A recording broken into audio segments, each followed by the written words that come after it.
Well, hello everyone, welcome to the talk. And today we're delighted to have Tristan Croll from Cambridge here to talk about Isolde and making better models of protein structures. Okay, well, thank you very much for having me. I will dive straight in to a brief slideshow before we get into a bit of a demonstration. So to give you a little bit of a background, my area of development is primarily in the development of tools for experimental structural biologists to build their models into their maps. But a secondary goal of mine has always been to help me circa 2010, 2011 or thereabouts, the person who's interested in molecular dynamic simulations wants to be able to work with models, but wants to be able to trust them, but doesn't necessarily have the background knowledge in experimental structural biology that in order to do that. And so to give you an idea of the problem, let's go with the introductory slide that I always use when actually talking to experimental structural biologists, and just to make the point that when you're building into particularly a low resolution map, it really is a hard problem. And if we look at the Worldwide Protein Data Bank, at the moment there's, well, actually this is a little bit old, there's 140 to 150K structures with experimental data now. And about 4,500 of those are lower resolution than 3.5 angstroms. And if we look at that set, and if we look at what's on the x-axis here is the correlation between the model and the map. And on the y-axis is what's known as the mole probability score, which is essentially a log scale measure of the geometric quality of the model. It's a combination of the problematic backbones as seen on the Ramachandran plot, rotamer outliers, and clashing atoms. Now that is a log scale score, and the maximum possible score you could possibly get with essentially everything clashing, every single residue being an outlier on both backbone and sidechain would be about 6.5. And so you see the worst models out here are actually getting pretty close to that sort of level.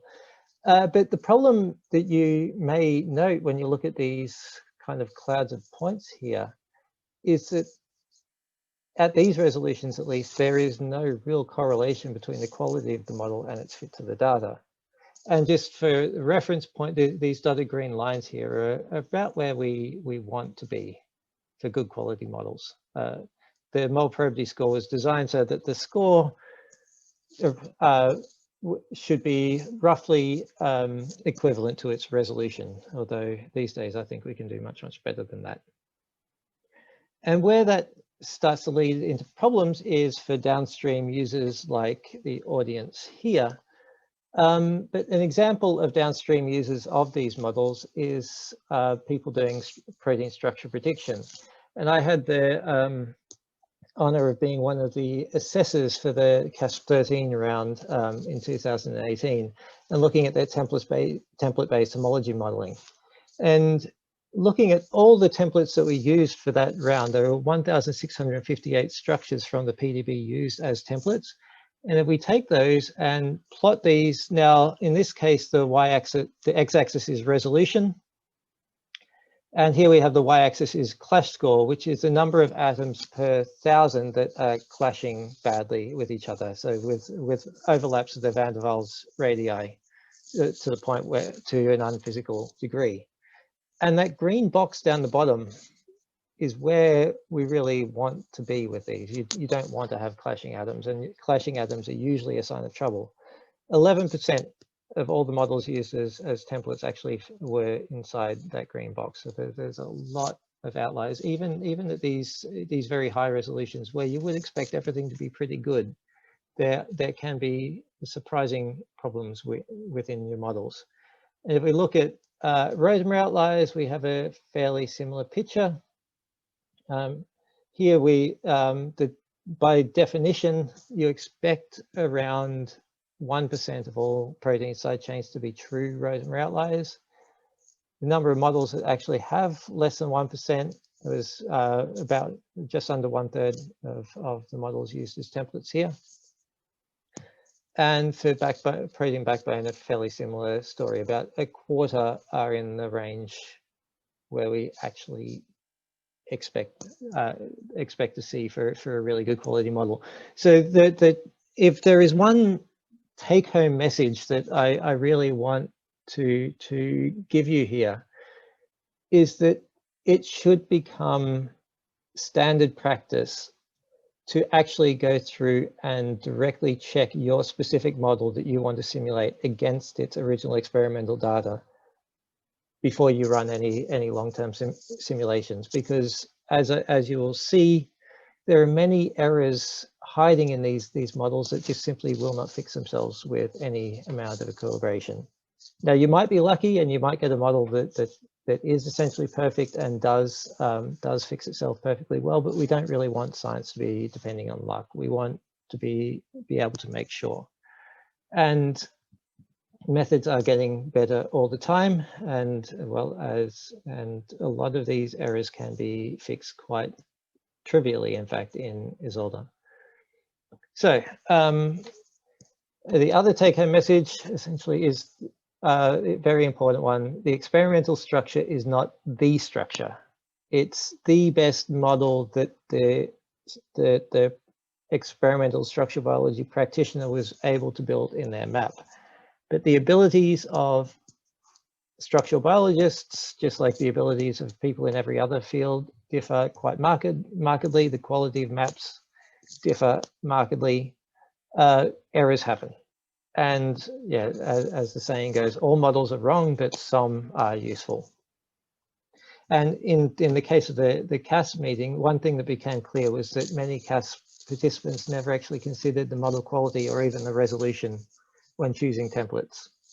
There were very poor quality models chosen as templates when very much higher quality models of the same protein were available. So it's worth looking at these things. Now, just a brief introduction to what is Isolde for people that don't know. So it's a GPU-accelerated interactive molecular dynamics as applied to model building into crystallographic or cryo-EM maps. It uses the AMBER force field. The engine under the hood is the OpenMM library. On top of the actual interactive MD, it provides a real-time geometric validation of your protein backbone and sidechain geometries. And when you're working with crystallographic data, well, not exactly live, but ongoing crystallographic map updates as your model evolves. And the long-term aim of the whole project is to blur and hopefully eventually eliminate the boundaries between the model building, refinement, and validation tasks. And actually, I mean, this is what it looks like in practice. I'm not going to play this whole video because we'll get into a real demonstration soon enough. But get into some of the importance of these features for some of the things that you'll see. So here we have a fairly random example model, but it's a good example of why it does pay to actually look at these things. So the 2 angstroms resolution, you especially in a more modern model, you'd expect to be fairly good. But when you look at some of the older models, things are a little bit more problematic. And that's what these sliders that you will see on the Protein Data Bank websites are trying to tell you. These bars being over to the left here are a sign of real trouble. And on the right, we see the equivalent of that in one particular site. These 3 side chains here, with the exclamation mark spiral markers, are telling us that these are very unlikely sidechain conformations, so well below that 1% prevalence. But the thing about these ones is that if you didn't have those markers present, you would probably go straight past these. To the eye, they look pretty normal. They're not obviously clashing. They don't look particularly contorted, but what we know of the physics of them and the statistics from many high resolution models these are wrong. And so, and if we actually go through these, we can see that in each of these cases, it turns out there is actually a fairly trivial fix that will fix all of those. Now that sort of thing may seem fairly trivial, and you may think you may not need to worry about that, but you think about the side chains like those buried in the hydrophobic core of a protein, and you wonder if the chances of those things actually finding their true conformation during the course of a simulation, and how long that is actually going to take, and what sort of subtle pressures they're going to be putting on the conformation of your protein as they run. And you, if you're like me, you'll start to worry about the implications of that. But of course, some models have much bigger problems. And this one, 3.6 angstroms is a very difficult resolution to start with. But if we take this guy and look at it with Isolde's markup, so everything you see in red here is an outlier of some sort. The red balls are Ramachandran or backbone outliers. You've got your rotamer outliers, and there's also well over 100 cis peptide bonds in here that don't belong. And this is after some fixing, but as you can see, it's still problematic.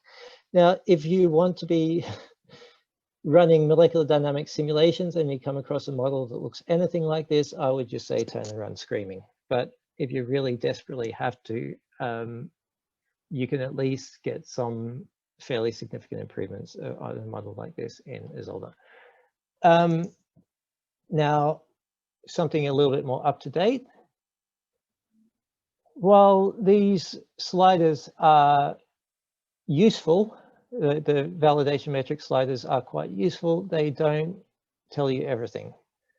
And it is possible to have a model that looks damn near perfect by these metrics. I mean, a little bit of a clash score, not much else in this case, while still having some fairly substantial problems. And this is one I actually came across during the early stages of the coronavirus outbreak, when this first avalanche of structures was coming out, but is actually inherited from previous structures of the same complex from the original SARS coronavirus.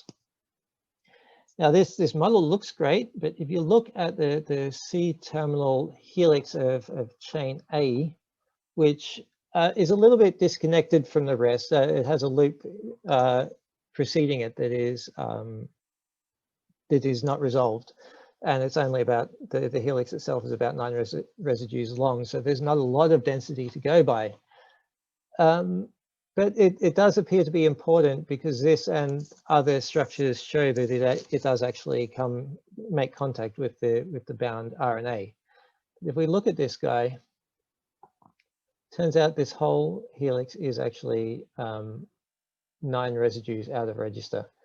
And it's actually pretty clear in this new density, once you know to look at it. There are density blobs all the way along this corresponding to side chains that just simply don't match that side chain density. But the reason these things crept through and weren't corrected on in these models is because structural biologists, like everyone else, use what came before. And the people behind this one and the other structures of this same RNA polymerase, which all inherited the same errors, they had higher quality maps, but they took that original SARS polymerase model as their starting point, did the mutations, but they looked at those validation metrics and said this model looks really good. And it seems quite clear that they just felt they didn't have the time to actually go through and look at this residue by residue, because when you do look at it residue by residue, this really does jump out at you. And elsewhere in the same model, a smaller but no less problematic error. Proline here should be in cis, has been modeled in trans, and that's pushed that beta carbon of the previous residue completely out of position. So it was pointing in entirely the wrong direction for that tryptophan side chain, and because they couldn't make the side chain fit, they just deleted it. and that sort of problem, even if you're using code to prepare your model for molecular dynamics, it puts the side chains in for you, is going to put that side chain in for you, pointing in entirely the wrong direction. And you're still going to have a transpeptide where you should have a cis peptide, and your model is going to go off in an entirely wrong direction. So with that in mind, let's actually skip to a couple of examples. So here's one at a fairly high resolution, from around 2010, fairly randomly chosen. Fairly middle of the road in terms of these quality metrics. But if I switch to my Chimera X, it is 3L8Q. So in Chimera X, if you haven't seen it before, now before we actually get started in that, I should show you how to actually get Isolde if you don't know yet. You'll need Chimera X 1.0, and you go to Tools, More Tools. Can you see the little window that popped up? Or is that? Yep, good. And then you will need to find Isolde, and you'll see a button called Install. You click that, it will automatically install and should be ready to go. You will, to view your models and just look at them and validation markup, etc., more or less any PC will do. To run simulations on them, you will need a good quality GPU, because the simulations, of course, are all very heavily GPU dependent. So now to open a crystallographic model with its experimental electron density, at the moment that is via the Chimera X command line only. So we say open 3L8Q structure factors true. Now that will take about half a minute or so, because on the protein data bank, what's actually deposited in the protein data bank is not the map, it's essentially what the X-ray crystallographic experiment measures is the amplitudes from a Fourier transform of your model, of your protein. And so for what the software needs to do is reconstruct that by combining the Fourier transform of your model with those measured amplitudes to generate a map. And that does take a little bit of time. Primarily actually because I still haven't got around to parallelizing that very first map calculation. After that, it actually parallelizes over all cores and is a whole lot faster, but it's just one of those things that's been on my to-do list for a while.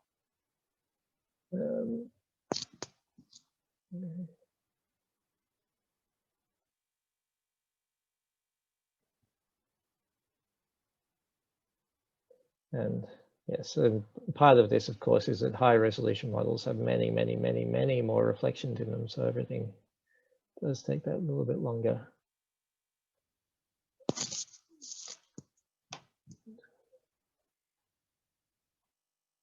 There we go. Okay. Now, I always prefer a white background personally. So here we have our model. We can zoom in on it by scrolling with the left mouse button. A few other general controls that are of use. If we scroll, hold down the control key and scroll the mouse, we will scroll through the different maps that are available, and then Alt scroll will let us contour. Now, what the maps that you're looking at here, so the cyan wireframes are essentially your actual electron density. And for people that aren't used to looking at crystallographic maps, things can get a little bit funny with these, because the map is a product both of your experimental measurements and your current model. So the map will change as the model updates. And the red blobs, and if I can find one somewhere, the green, the difference density. They're a measure of the, well, ideally, at least, they're a measure of what places where you have too much density or too little density. And so a green blob here is telling us that there's not quite enough of something there. And the red blob is telling us that there's a little bit too much there. Now, if we just sort of scroll around inside this model randomly, we think that actually looks really very good. I mean, you can see every atom is really nicely inside its density, and it all looks good. If we go ahead and actually start Isolde now, which you can do either via the menu, by Tools, General, Isolde, or I always prefer just to type it because it's easier and faster, Isolde start. If we load that up, and I'll just do some rearrangement here. Just shrink that a bit. We can come over to this Validate tab now. Actually, if we look at the model itself, we notice that the alpha carbons have actually changed to these colored balls.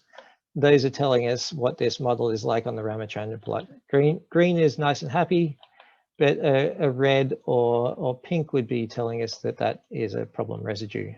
So if we click on this one, for example, we can see, okay, here we have a bit of one troublesome region where we have here in yellow, these peptide bonds are twisted quite badly, which is telling us that this is really quite badly strained. We have some side chains that are looking somewhat wrong. And in general, it's a little bit unhappy. Also, if we look around, we have a few cis peptide bonds. Now, these things can be particularly pernicious little problems in your simulations, and were something of an epidemic between the years of around 2006 to 2015. These were particularly badly overused in models. In reality, a cis peptide bond like this, where the oxygen and the nitrogen, or the hydrogen that would be attached to this nitrogen, are pointing in the same direction, occur roughly 3 in 10,000 real amino acid residues, and except in the case where it's N-terminal to proline, where it's about 5%. But where they do occur, they're usually in very tightly packed, highly constrained regions where they're very heftily stabilized, because there's a very big energy penalty to this conformation. But the problem with having these in a model is that without this sort of explicit markup, they're very, very hard to see, very hard to notice, but they just don't go away in simulations, because there is quite a large energy barrier to that transition between trans and cis. So if you start your simulation with a cis peptide bond in there, that's going to continue. And as you can see, the effect that has is puts a really quite severe kink in your amino acid backbone, which is going to send it off in strange directions.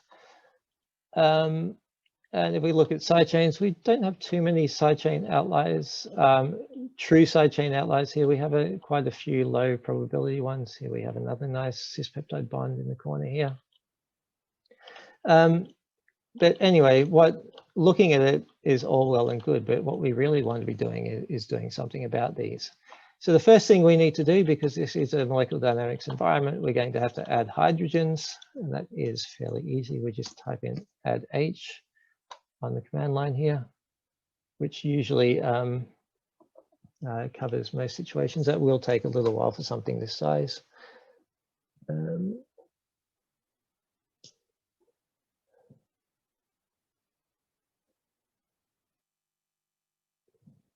There we go. And having all of your non-polar hydrogens visible like this gets a little bit busy and a bit ugly, so I usually like to hide them, so you can just type hide HC to take those out of the picture. Now, when you're talking about a model at this sort of resolution, you can generally be pretty safe in assuming that the vast majority of your model is just fine, and you can get a long way from just going through that list of outliers to fix them. So what we can do, for example, if we start with this peptide bond geometry, fixing this guy is a fairly trivial situation. But what happens in Isolde, when you have made any selection, you will see this play button, this blue play button here, become available.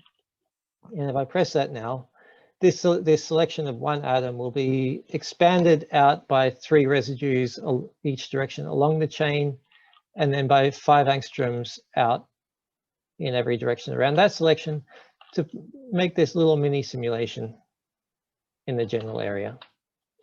The default temperature is 100 Kelvin, but when you're talking about this sort of resolution, you can probably get away with generally bumping that down quite a bit. And then to fix that, we can just select the, generally I recommend to select the carbon that's attached to the nitrogen in that bond. And then we just click this flip sister-trans here, and we'll get a nice little flip going on there. And we can experiment a little bit to see if we can get a better general geometry here. But ultimately, what's going on here is that this actually is a very poorly resolved region. It's not obviously not the most interesting part of your model, but it's still worth trying to get it at least reasonable. If we move on to something a bit more interesting. So here we have this cis-peptide bond in the middle of a loop here. And this is the sort of thing in particular that will just never go away in your simulation. Possibly not going to do too much of any danger in this sort of location, but they become particularly problematic when they are actually buried right there inside your model. Now, you can start a simulation from just a single residue, or you can Control-Shift-Click to select a few others in the region, and we can try and fix a few things at once. And we can talk about a couple of other tricks you have up your sleeve to work with these. By the way, over here, you notice these darker atoms there. Those are the symmetry-related symmetry-related copies of your structure of your protein. So first thing we need to do is just fix this, and then remember how I said that the crystallographic electron density can be a little bit misleading.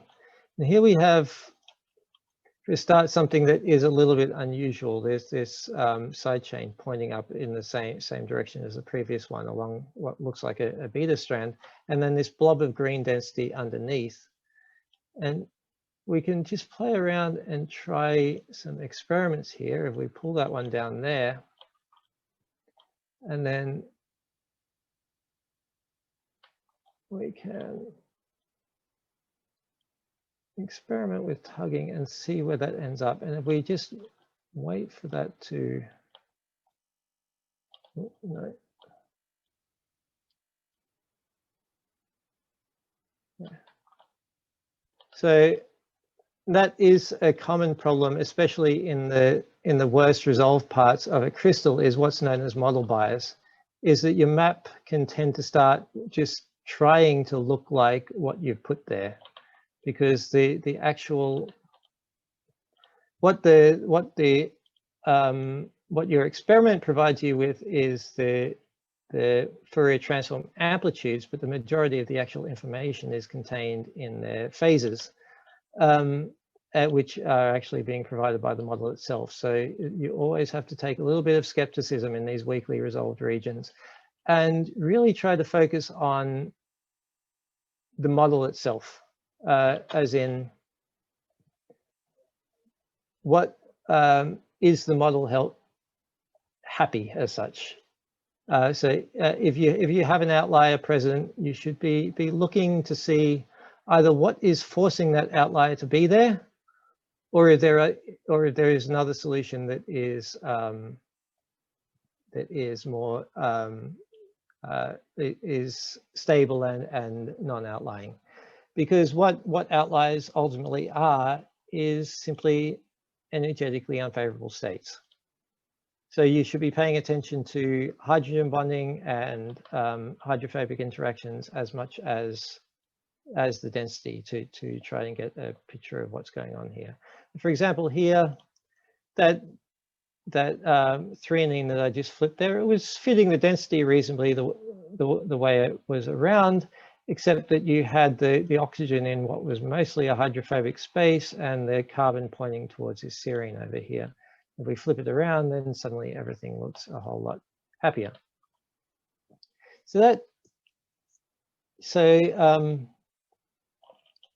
Yes.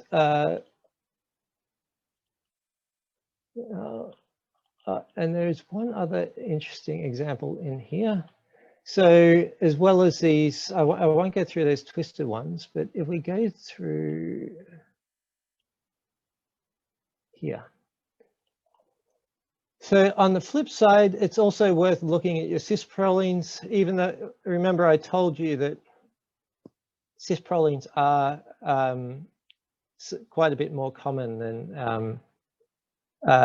than cis non-prolines, around 5% of residues, but that doesn't necessarily mean that you should just use them willy-nilly. And this one looks at least reasonable as it was modeled, except that you have this Ramachandran outlier on the preceding valine here. And if we go ahead and actually start this one moving, we'll see it doesn't really want to stay in the density.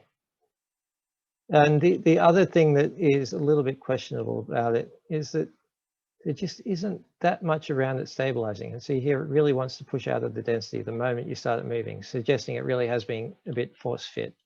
So if we go ahead and select that proline and flip it to trans, and then flip here, and then see where we end up. Now we have no more Ramachandran outliers. We need to wait for our density to settle a little bit. Now we have some sort of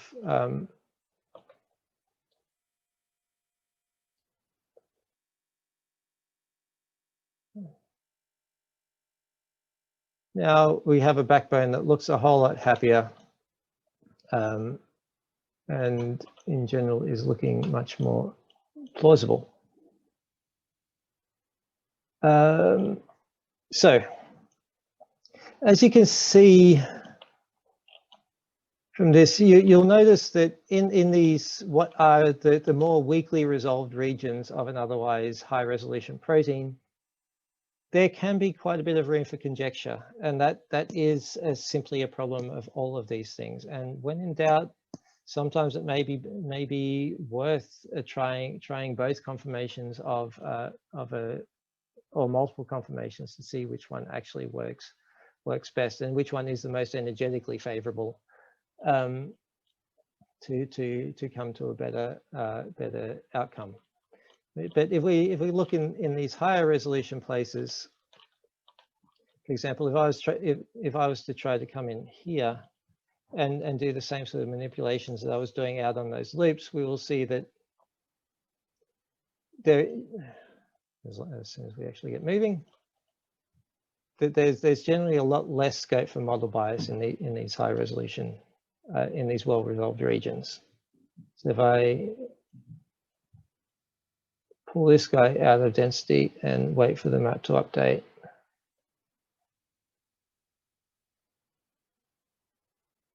give it a few seconds. We see now that the map is really clearly telling us that this is completely wrong, what I've just done here. And something that I haven't mentioned is that when you have made a mistake like this and you clearly realize that you've made your model worse, that's where this red checkered flag here is helpful. It will just take you back to either the starting point of the model or the point where you last pressed this green checkpoint within this particular simulation. So the green flag here will save a complete state of your simulation as it's running right now, with all any restraints you've added, and the red one will return you there. And similarly, the green stop button, which I've been using up until now, will save the coordinates and the state of your model as it is.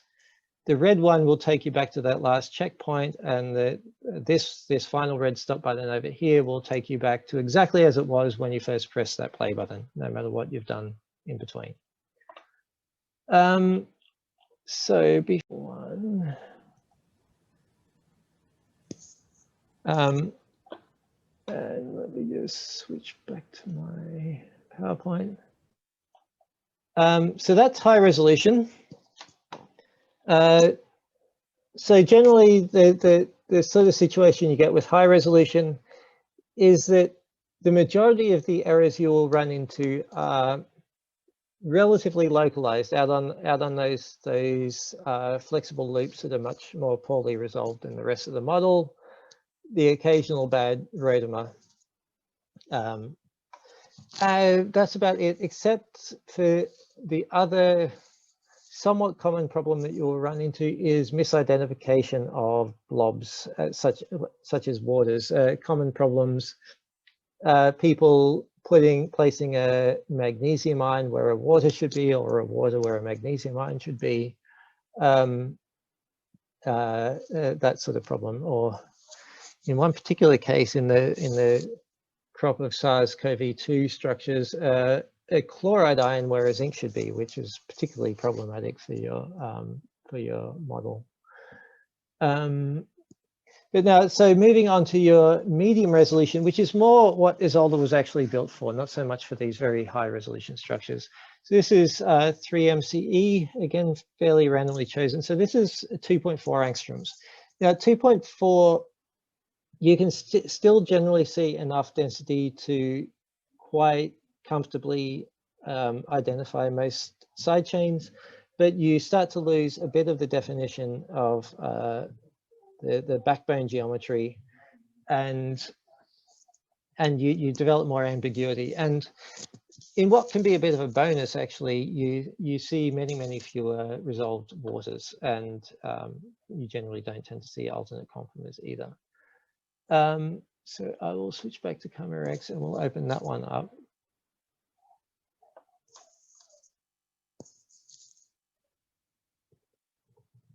Three MCE structure factors true.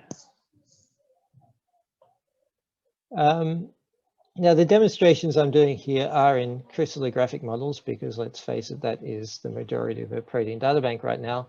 But you can, of course, work with cryo-EM models just as easily, and the feel is just about the same. If we have the time at the end of this, I'll give a quick demonstration of that.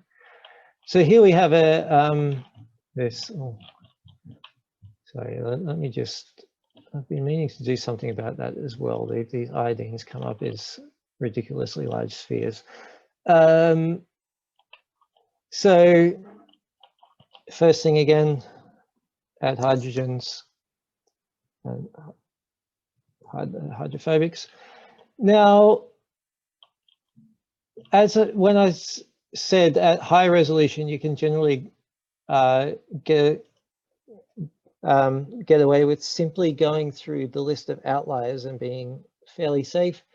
As you get to these lower resolutions, it becomes more and more important to just make sure you personally see every single bit of the model, because you will start to find more and more residues that are not flagged as outliers by any common metric, but are still wrong. And you can see that they're wrong once you get things moving and once you look at them in context with the density. And so I will, sorry, just let me get rid of those entirely. So that's better.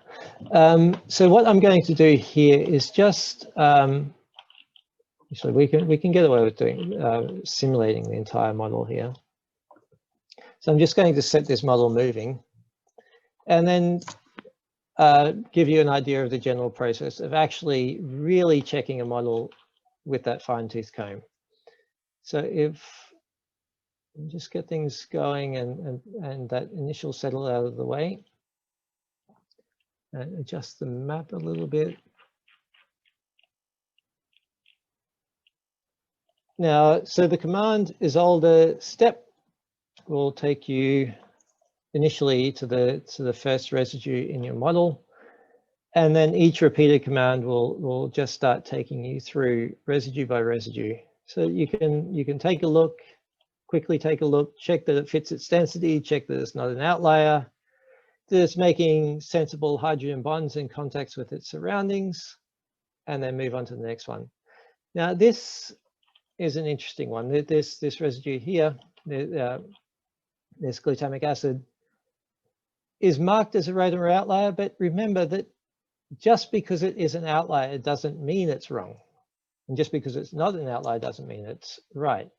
If it is an outlier, but it's very, very heavily stabilized by hydrogen bonding like this one is, it's got 1, 2, 3, 4, and if you count the water here, 5 hydrogen bonds, all stabilizing this interaction.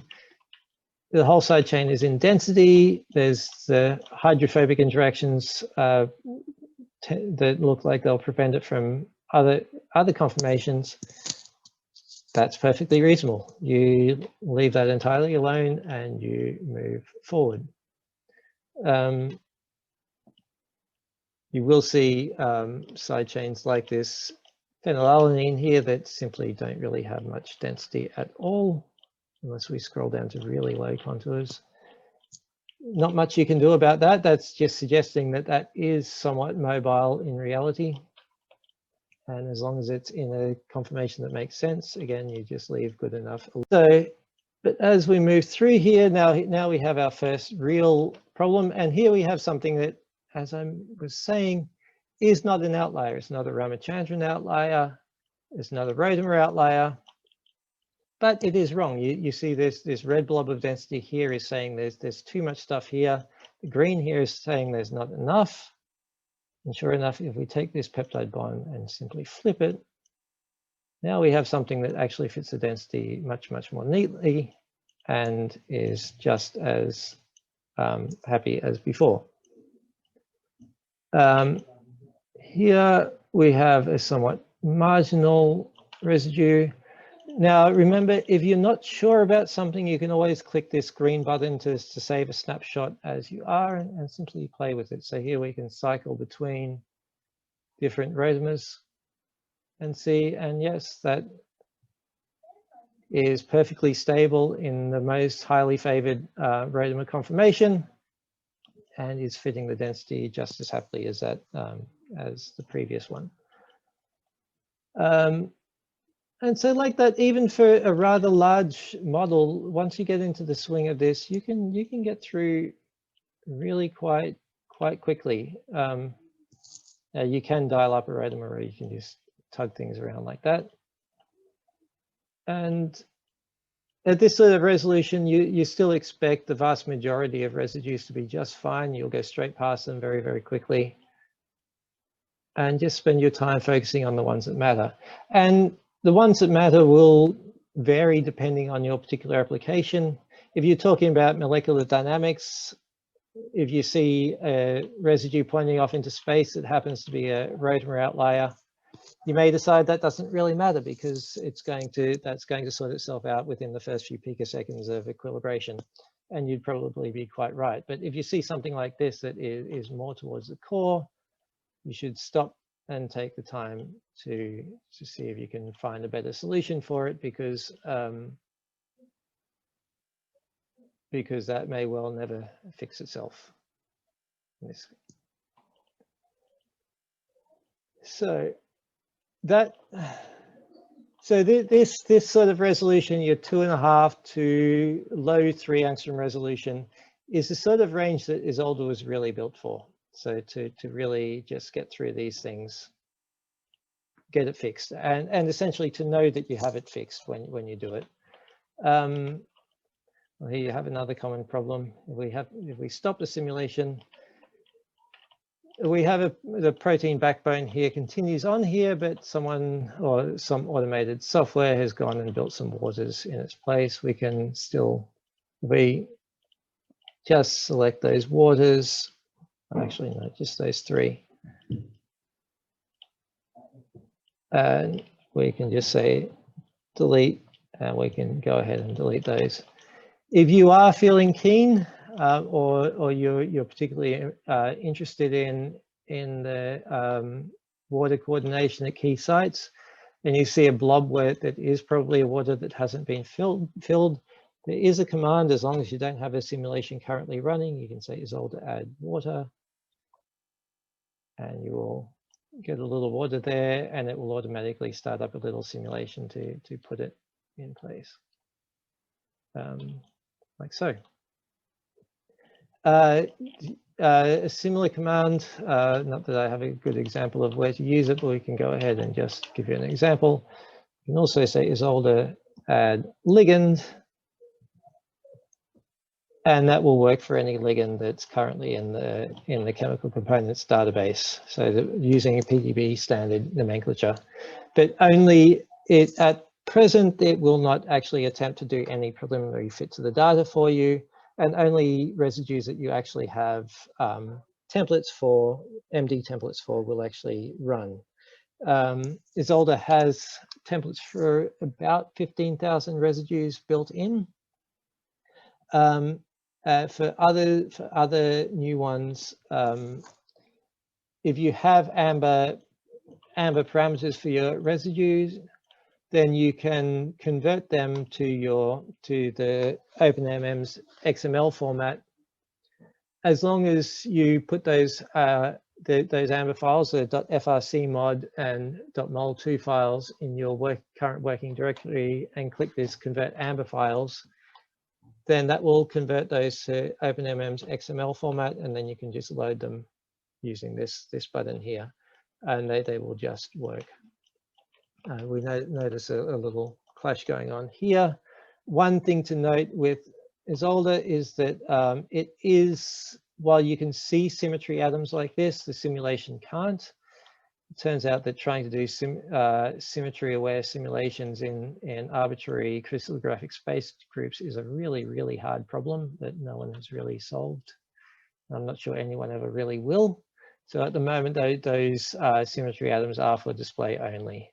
If you really run into trouble with a residue that just won't stay away from that symmetry density, what you can do is select an atom, put these crosshairs where you want it to be, and just click this button here, and you'll get a little pin that just pins that in space. So it will always go back to where you want it to be. Not that that's a really good location for it there, but you get the idea. Now, we're running a little bit short on time, but I do have one other thing I wanted to demonstrate for you really quickly. So I'll just close this one and switch back to the other thing again. So when we get to really low density, low resolution, typically if you see something like this, where you're talking the bad side of 3 angstrom resolution and these really poor validation scores, in most cases that's something you should simply just avoid using for molecular dynamic simulations at all. But if it is a really important target and that's all you have available, and there are still some cases where you can get to something that is actually usable. But generally, your best bet here is to start leaning on higher resolution homologs if those are present. So in this case, for example, while 3FYJ is both low resolution and quite poorly built, there is a higher resolution model of a 75% identical structure that you can use as a reference. But note that reference structure isn't perfect, but it is actually being much higher resolution. It's very, very easy to rebuild in Isolde, so that's not a bad idea. But just for today, we won't actually be doing that rebuilding. If we go here, so open 3FHR. Sorry, just give me 1 second. I just have to remind myself. The 3FYJ. Sorry, 3FYJ structure.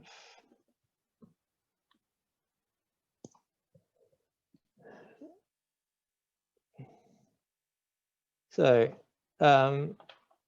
yeah, that's, if we look at the Ramachandran plot for this one, we will see that's a pretty horrible model in many, many respects.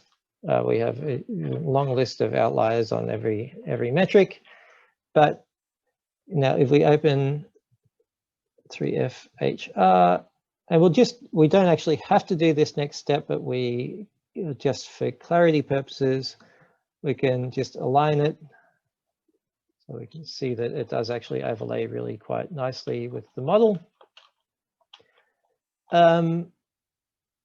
Then what we can do, add our hydrogens as usual.